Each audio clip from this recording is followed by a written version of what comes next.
Economic geography में आज हम एक कदम और आगे बढ़ेंगे।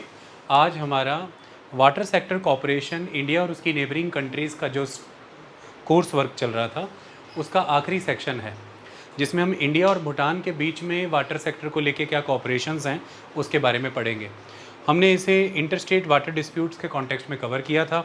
पहले भारत के अंदर के जो स्टेट्स हैं, यानी कि डिफरेंट स्टेट्स, उनके बीच में वाटर शेयरिंग को लेकर के क्या डिस्प्यूट्स हमने वो कवर किए। फिर इंडिया के जो नेबरिंग स्टेट्स हैं उनके भारत के साथ क्या डिस्प्यूट्स हैं और क्या समझौते हैं, हमने इसके बारे में बात की। India Pakistan, India Bangladesh, India China, India Nepal, सभी लेटेस्ट डेवलपमेंट्स और लेटेस्ट प्रोजेक्ट्स के साथ उनको हिस्टोरिकली ट्रेस करते हुए उनके बायलैटरल रिलेशंस में, इकोनॉमिक कोऑपरेशंस में क्या इम्पैक्ट है, इसे समझते हुए हम अपने अंतिम स्तर पर पहुँचे हैं और हम इंडिया और भूटान के बीच में वाटर सेक्टर कोऑपरेशन कवर करेंगे। आप ये जान पाएंगे कि हाइड्रो पावर की भूटान की इकोनॉमी में, उनकी जीडीपी, भूटानीज़ गवर्नमेंट की रेवेन्यू कलेक्शन में, भूटान के एक्सपोर्ट्स में क्या कंट्रीब्यूशन है और इंडिया का भूटान के इस हाइड्रो पावर सेक्टर की डेवलपमेंट में क्या कंट्रीब्यूशन है, ये आप समझ पाओगे। आप समझ पाओगे कि भारत और भूटान के बायलैटरल रिलेशंस और इकोनॉमिक कोऑपरेशंस में एक सेंटर पीस, एक मेन पिलर की भूमिका निभाता है water sector cooperation, hydro power development का ये मुद्दा। शुरुआत में मैं आपको कुछ पढ़ाना चाहता हूँ ताकि आप भारत और भूटान के बीच के संबंधों की महत्व को, गहराई को समझ पाएँ, भारत और भूटान में हुई संधियों को, उनकी ट्रीटीज़ के असर को समझ पाएँ। मैं कुछ पढ़ाना चाहता हूँ। 1949 की इंडिया और भूटान के बीच हुई ट्रीटी ऑफ फ्रेंडशिप। इस ट्रीटी ऑफ फ्रेंडशिप के तहत 1949 में ये ट्रीटी हुई। इस ट्रीटी ऑफ फ्रेंडशिप के तहत इंडिया और भूटान ने एक दूसरे के साथ इस बात पर समझौता जताया कि दोनों एक दूसरे के प्रति शांति का भाव रखेंगे, पीस रखेंगे, म्यूचुअल पीस, और दोनों एक दूसरे के इंटरनल मैटर्स में इंटरफेरेंस नहीं करेंगे, पीस रखेंगे और म्यूचुअल रिस्पेक्ट करेंगे एक दूसरे की। और इसी के तहत भूटान ने भारत को ये अधिकार दिया कि भूटान को भारत गाइड करेगा भूटान की फॉरेन पॉलिसी के मैटर्स में, भूटान को भारत सुरक्षा देगा। क्या क्या लिखा गया है एक बार पढ़िए तो हम उसे डिस्कस करते हैं। On August 9, 1949, Bhutan and India signed the Treaty of Friendship, calling for peace between the two nations and non-interference in each other's internal affairs. However, Bhutan agreed to let India guide its foreign policy and both countries would consult each other closely on foreign and defense affairs. Bhutan ने भारत को इस बात की अनुमति दी कि भूटान की विदेशी संबंध, विदेश नीति में एक गाइड की भूमिका भारत निभा सकता है और डिफेंस के मसलों में दोनों मुल्क एक दूसरे से कंसल्ट करेंगे। इनडायरेक्टली इसका कहना ये था कि डिफेंस के मसलों में भारत भूटान को संरक्षण देगा, प्रोटेक्शन देगा। The treaty also establish the free trade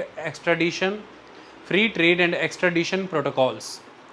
Scholars regard the effect of this treaty is to make Bhutan into a protected state. Scholars मानते हैं कि इस ट्रीटी का उद्देश्य भूटान को एक प्रोटेक्टेड स्टेट बनाना था, ना कि protectorate.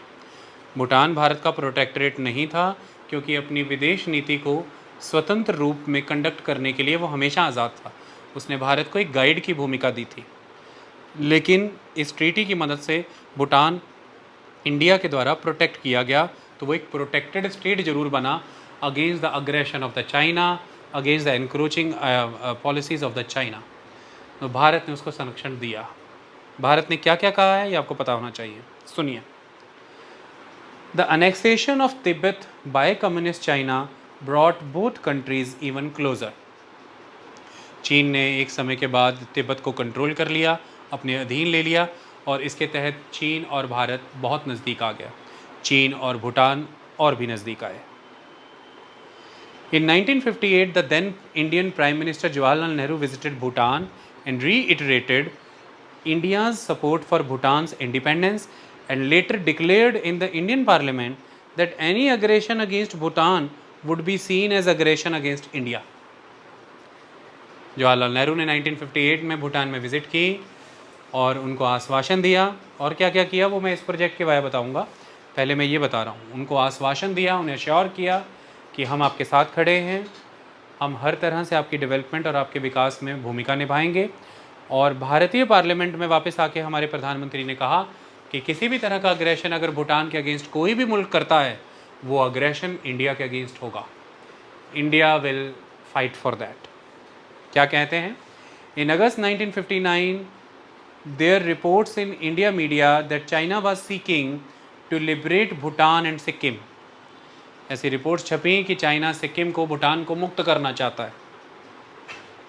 Nehru stated in Lok Sabha that the defence of the territorial uprightness and frontiers of Bhutan was the responsibility of the government of India. Nehru ने ये साफ साफ कहा कि किसी भी तरह से जो टेरिटोरियल इंटीग्रिटी है भूटान की, उसकी सुरक्षा भारत की जिम्मेदारी है और भारत ये करेगा।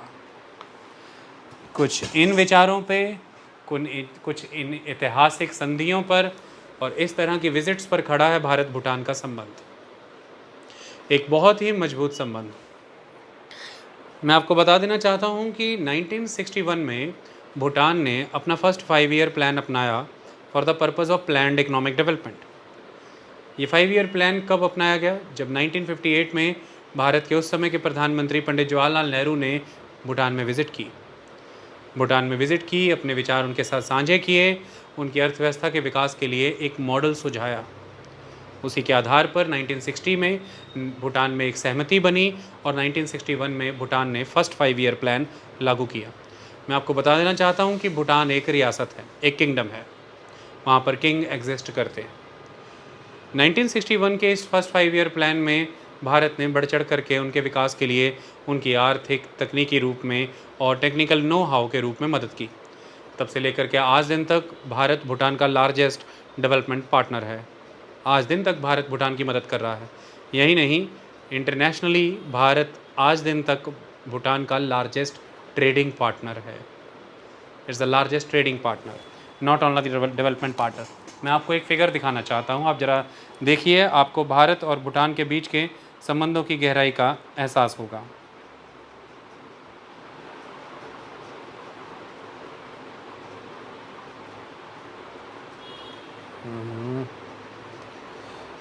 कहाँ चली गई वो?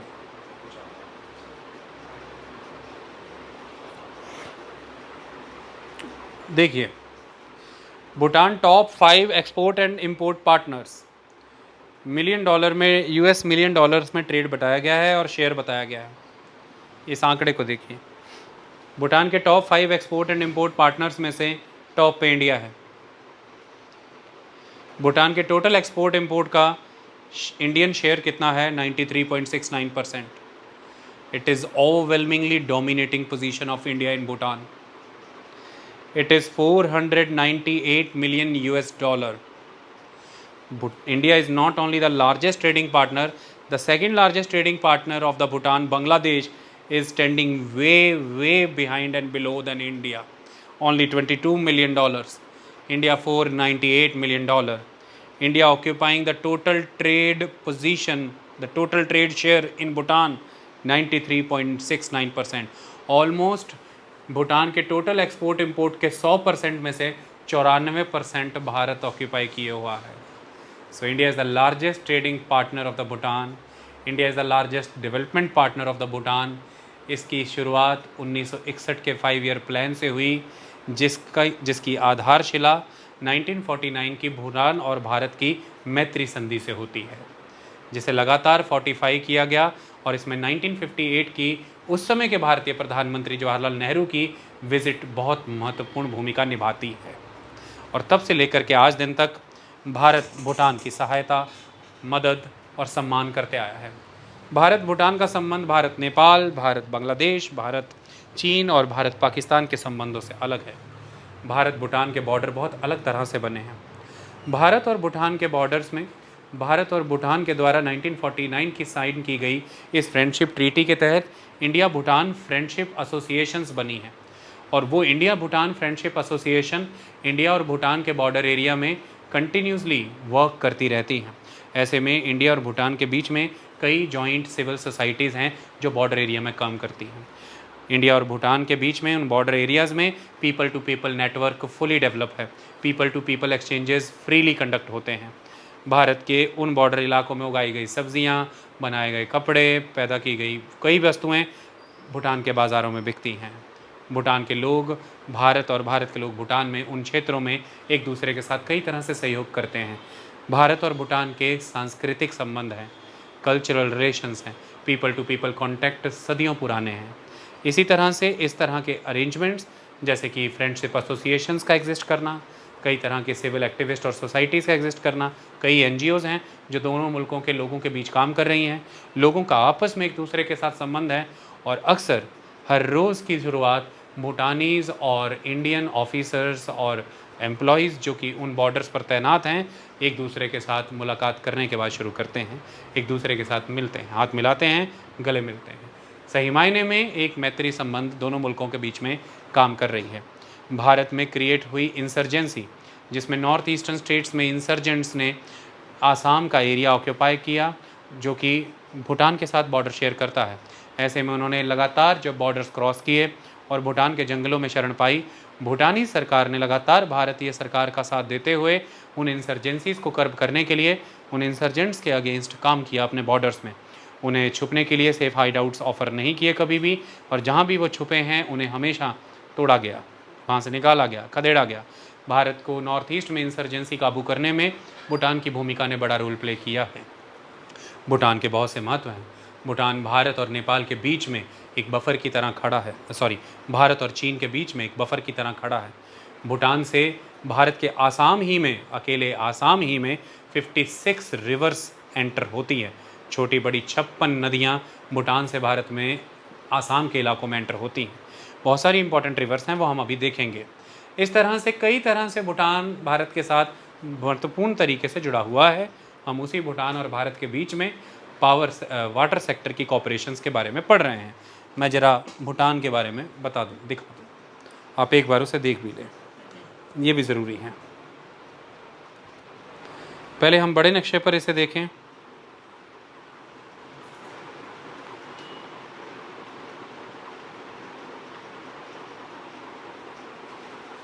बड़े नक्शे पर आप इसे देख लीजिए। भारत है, आप जानते हैं, भारत के पड़ोसी देशों में नेपाल, और आप आगे आइए, यहाँ पर देखिए बांग्लादेश। अब यहाँ पे आपको क्या दिख रहा है, ये इंडियन स्टेट वेस्ट बंगाल है जो ऊपर की तरफ जा रहा है, और उसके ऊपर इंडियन स्टेट ऑफ सिक्किम है। तो यहाँ पर देखिए ये भूटान है, दिस इज़ द भूटान। तो overall position of the Bhutan, it is in the north east of India. अब मैं इसे जूम करूँगा अगले मैप में, आप इस मैप को देखिए। तो देखिए ये भूटान है, ईस्ट में इसे इंडियन स्टेट अरुणाचल प्रदेश लगता है, साउथ में इसे इंडियन स्टेट आसाम लगता है, और इंडियन स्टेट वेस्ट बंगाल लगता है, वेस्ट में इसे इंडियन स्टेट सिक्किम लगता है। तो सिक्किम, वेस्ट बंगाल, असम और अरुणाचल प्रदेश भारतीय राज्य, इन सभी की सीमाओं से घिरा हुआ ये भूटान है। इसके नॉर्थ में, नॉर्थ ईस्ट में, नॉर्थ वेस्ट में चीन है। Okay, this is Bhutan. Assam का एक बड़ा इलाका भूटान के साथ बॉर्डर शेयर करता है। बंगाल का ये सारा इलाका भूटान के साथ बॉर्डर शेयर करता है। चलिए, आपने इस इमेज के बारे ये सीख लिया, ये समझ लिया। अब हम हाइड्रो पावर सेक्टर के विषय में बात करते हैं। देखिए, हाइड्रो पावर सेक्टर कॉपरेशन दोनों के लिए अपॉर्चुनिटी से भरा हुआ है। ये दोनों ही मुल्कों के लिए विन विन सिचुएशन का काम करता है, और दोनों ही मुल्कों को आज दिन तक इससे म्यूचुअली बेनिफिट ही हुआ है, ये प्रूव हुआ है। भारत के लिए ये भारत की एनर्जी क्राइसिस को दूर करने का काम करता है, भारत की एनर्जी सिक्योरिटी को बढ़ाता है। भारत को भूटान से जो एक्सेस एनर्जी है, जो कि भूटान की उतनी ज़रूरत है नहीं, जनसंख्या को देखें, उसके आकार को देखें, उसके इकोनॉमिक डेवलपमेंट के लेवल को देखें, तो जितना उसके पास हाइड्रो पावर पोटेंशियल है, जितनी उसके पास नदियाँ और पानी है, उसकी बिजली की ज़रूरतें उतनी नहीं है। ऐसे में अगर वहाँ पर उन नदियों पर अगर प्रोजेक्ट डेवलप होते हैं, उनसे पैदा होने वाली बिजली भारत की एनर्जी सिक्योरिटी में रोल प्ले कर सकती है। और ऐसे में भारत का अंतर्राष्ट्रीय मंचों पर ये वचन है ये संकल्प है कि भारत ग्रीन एनर्जी की तरफ, क्लीन एनर्जी की तरफ जाएगा, रिन्यूएबल सोर्सेज में इन्वेस्ट करेगा, रिन्यूएबल एनर्जीज़ को डेवलप करेगा। ऐसे में हाइड्रो पावर एक रिन्यूएबल और क्लीन एनर्जी का बड़ा स्रोत बनती है, एक बड़ा कंपोनेंट है। ऐसे में भारत के क्लीन एनर्जी कमिटमेंट्स में, भारत की एनर्जी सिक्योरिटी में एक बड़ी भूमिका भूटान निभा सकता है, निभा भी रहा है। दूसरी तरफ भूटान को बहुत बड़ा लाभ होता है ये एनर्जी भारत को बेच करके, क्योंकि उसकी इनकम डेवलप होती है, इनकम जनरेट होती है।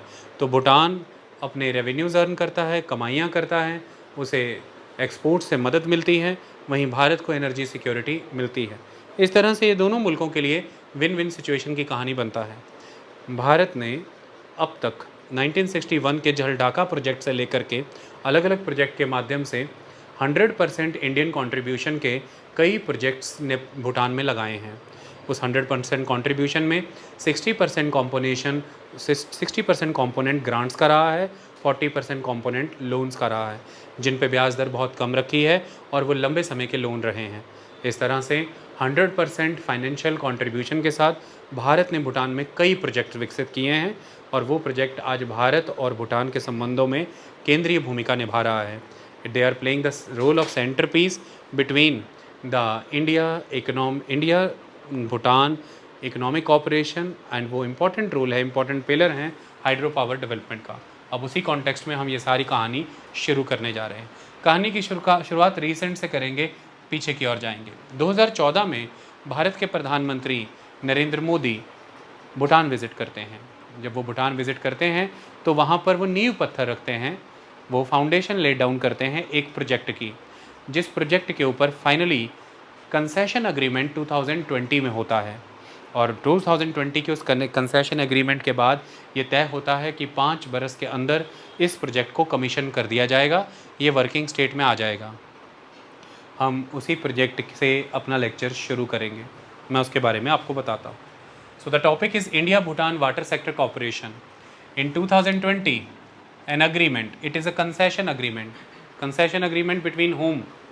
Between the Bhutanese government and the company, जो कंपनी इस प्रोजेक्ट को लगाएगी, इस पर काम करेगी, उसके और भूटान सरकार के बीच में कंसेशन एग्रीमेंट फाइनल हो जाता है। और फिर तभी से माना जाता है कि प्रोजेक्ट अपनी एग्जिस्टेंस में आ गया और 5 साल में से पूरे होना है। लेकिन इस प्रोजेक्ट का नींव पत्थर 2014 में रख दिया गया था, और वो तब रखा गया था जब भारतीय प्रधानमंत्री ने भूटान में विज़िट की थी, और ये उन्हीं के हाथों के द्वारा रखा गया था। Okay, in 2020 an agreement for the 600 megawatt Kholongchhu, ज़्यादातर चू शब्द लगेगा, नदियों के तहत शब्द चू इस्तेमाल किया जाता है। खोलोंग चू 600 मेगावाट खोलोंग चू प्रोजेक्ट है। नाम ऐसा क्यों रखा गया है? क्योंकि नदी है Kholongchhu. Okay, so in 2020 an agreement for the 600 megawatt Kholongchhu Indo Bhutan joint venture hydro electric project. तो मैं आपको एक बात बता दूं, ये इंडिया भूटान के हाइड्रो इलेक्ट्रिक पावर प्रोजेक्ट के इतिहास में पहला जॉइंट वेंचर प्रोजेक्ट है। इसके पहले के जो प्रोजेक्ट है वो जॉइंटली इनैगोरेट किए गए, जॉइंटली फाउंडेशंस ले डाउन की गई, जॉइंटली कमीशन सेरेमनीज़ मनाई गई, लेकिन वो जॉइंट वेंचर प्रोजेक्ट नहीं थे, वो इंडिया के द्वारा विकसित किए गए प्रोजेक्ट थे, अकेले इंडिया। वो लगे तो भूटान में थे, लेकिन वो लगाए भारत में थे। लेकिन ये जॉइंट वेंचर प्रोजेक्ट है। जॉइंट वेंचर प्रोजेक्ट मैं इसे क्यों कह रहा हूँ? इसे दोनों देश की hydro electric power development companies ने मिलकर के एक कॉमन कंपनी बना करके लगाना है। ओके, जैसे वो कौन लगाएगा मैं आपको भी बताता हूँ। ये प्रोजेक्ट लगाने का जिम्मा दिया गया है एक जॉइंट वेंचर कंपनी को। वो जॉइंट वेंचर कंपनी किन 2 कंपनियों से मिलकर के बनेगी? That is the Druk green power corporation, ये भूटान की कंपनी है DGPC, और सतलुज जल विद्युत निगम लिमिटेड SJVNL, ये भारत की कंपनी है। तो भारत और नेपाल की ये दोनों कंपनियां मिलकर के एक कंपनी क्रिएट करेंगे जिसका नाम है खोलोंगचू हाइड्रो एनर्जी लिमिटेड। तो खोलोंगचू हाइड्रो एनर्जी लिमिटेड अस्तित्व में आई। ये खोलोंगचू हाइड्रो एनर्जी लिमिटेड किन से मिलके बनी है? भूटान की company, that is Druk green power corporation, जो कि वहाँ की कंपनी है DGPC ऑफ भूटान। दूसरी सतलुज जल विद्युत निगम लिमिटेड, जो कि भारत की है। तो Satluj Jan Vidyut Nigam limited, Druk green power corporation, दोनों ने मिलकर के खोलोंगचू हाइड्रो एनर्जी लिमिटेड खड़ी करी। और ये खोलोंगचू हाइड्रो एनर्जी लिमिटेड एक जॉइंट वेंचर है दोनों मुल्कों का, और ये आगे खोलोंगचू रिवर प्रोजेक्ट यानी कि Kholongchhu joint venture hydro electric project को अमल में लेकर के आएगी। Okay, so it is the first joint venture project between the India and the Bhutan. इसके पहले के सारे प्रोजेक्ट भारत लगाता था वहाँ पे, वो जॉइंट वेंचर्स नहीं होते थे। ओके, सो इन 2000 और 2020 में ये हुआ कि इस खोलोंगचू हाइड्रो एनर्जी लिमिटेड और भूटान की सरकार के बीच में कंसेशन अग्रीमेंट साइन हुआ। Okay, in 2020 a concession agreement for the 600 megawatt Kholongchu Indo-Bhutan joint venture hydroelectric project was signed. The project is expected to be completed by 2025. The 600 megawatt run of the river project, तमाम project जो भारत के द्वारा भूटान में लगाए गए हैं या भारत और भूटान दोनों की साझी संस्थाओं ने लगाए हैं, वो run of the river project है, जिसमें वाटर स्टोरेज की रिक्वायरमेंट नहीं रहती है। नदी नॉर्मली अपना बहती रहती है, बस उसके पानी को डाइवर्ट करके बिजली पैदा की जाती है। तो they are the run of the river project. Okay, the 600 megawatt run of the river project is located on the lower course of the Kholongchhu river in Trashiyangtse district in eastern Bhutan. चलिए अभी समझ लेते हैं इसके बारे में ये किसकी बात हो रही है। चलिए, सबसे पहले इसके लिए ये ज़रूरी है कि हम ये देखें कि नेपाल के किस एरिया, भूटान के किस एरिया की बात हो रही है। नेपाल ख़त्म हुआ है तभी नेपाल बार बार आ जाता है। चलो, ये मैंने आपके सामने जो भूटान का नक्शा खोला है, ये भूटान के डिस्ट्रिक्ट्स हैं, they are the districts. Okay, अब हम इन डिस्ट्रिक्ट्स में ईस्ट की तरफ जाएं, ईस्टर्न भूटान में आपको नज़र आ रहा है त्राशियांगसे, तो वहाँ लिखा है त्राशियांगसे डिस्ट्रिक्ट इन ईस्टर्न भूटान। तो ईस्टर्न भूटान में त्राशियांगसे डिस्ट्रिक्ट दिख गया, और रिवर है खोलोंगचू, प्रोजेक्ट है खोलोंगचू। ओके, वो भी दिखाते हैं आपको। पहले ये बात क्लियर हो गई।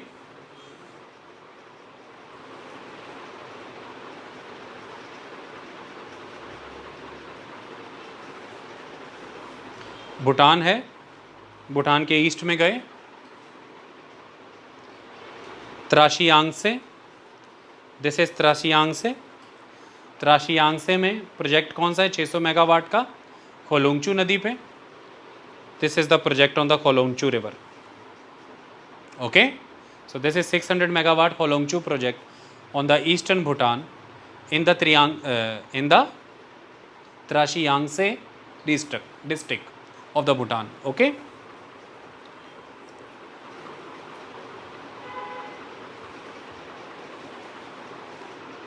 हमने भूटान का नक्शा खोला, हमने त्राशियांगसे देखा, त्राशियांगसे में हमने खोलोंगचू नदी बहती देखी, उसके ऊपर येलो कलर का लगा हुआ ये खोलोंगचू प्रोजेक्ट देखा। तो this is the Kholongchu project. ये प्रोजेक्ट 2025 तक कंप्लीट होगा। ये भारत और भूटान की जॉइंट वेंचर कंपनी के द्वारा लगाया जा रहा है, और वो जॉइंट वेंचर कंपनी जिन दो कंपनियों से बनी है आप जानते हैं, एक सतलुज जल विद्युत निगम लिमिटेड है, दूसरी Druk energy green power corporation है भूटान की।